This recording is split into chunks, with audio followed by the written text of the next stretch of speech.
Të tjera lidhje të drejt për drejta së bashku. Do të shkojmë tani në një raportim të kolegës Keti Banushi për të marrë informacione që vinë nga SPAK, por gjithashtu kujtojmë që prokurorit pranë gjykatave të shkallës së parë në jurisdiksion e përgjithshëm kanë regjistruar gjithsej 87 kallëzime penale për sa i përket zgjedhjeve. Marrim më shumë detaje me kolegen Keti Banushi. Përshëndetje Keti. Përshëndetje në Ertil, në fakt është një bilanc që ka bërë Prokuria e Tiranës deri në datën 12, pra një ditë mbas zgjedhjeve, pasi kanë vijuar hetimet dhe denoncimet edhe gjatë periudhës ku janë zhvilluar zgjedhjet, dhe në total, sipas Prokurisë së Përgjithshme, e cila ka bërë bilancin e gjitha prokurorive të rreteve, janë 87 kallëzime penale, të cilat janë regjistruar, ndërkohë që ka nisur procedime për 34 prej tyre, pasi jo të gjitha janë në fazën e procedimeve. Megjithatë, janë vepra penale të cilat janë kryesisht vepra të cilat nuk kanë të bëjnë me korrupsionin në zgjedhje aktiv dhe pasiv, të cilat janë kompetencë e prokurorisë së posaçme, por janë vepra të tjera penale ku kemi patur edhe 7 persona të arrestuar që ishin ata që kanë fotografuar votën. Megjithatë,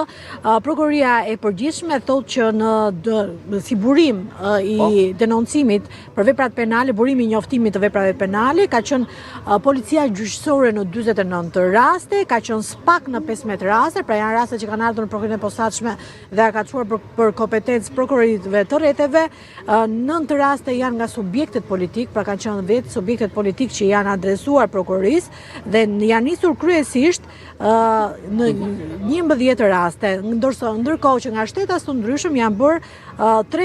në 3 raste janë bërë kallëzime në Prokurinë e Posaçme. Gjithmonë shihet edhe tendenca në rritje e krimeve që kanë denoncuar kryesisht në numër më të madh e kanë prokurorit e mëdha, siç është ajo e Durrësit me 21, edhe e Tiranës ka patur rritje të madhe të kallëzimeve, është Firin me 8 raste, është Lezhë me Prokuria e Dibrës me 15 raste, që ka pasur 11 raste ka pasur Prokuria e qartë. Denoncime kanë pasur numër më të madh të procedimeve, por jo të gjitha, domethënë ato janë verifikuar dhe jo të gjitha kanë nisur procedime, deri tani janë nisur 34 procedime. Pra ka qenë një bilanc që është bërë nga Prokuria e Përgjithshme, ndërkohë që Prokuria e Posaçme e bëri një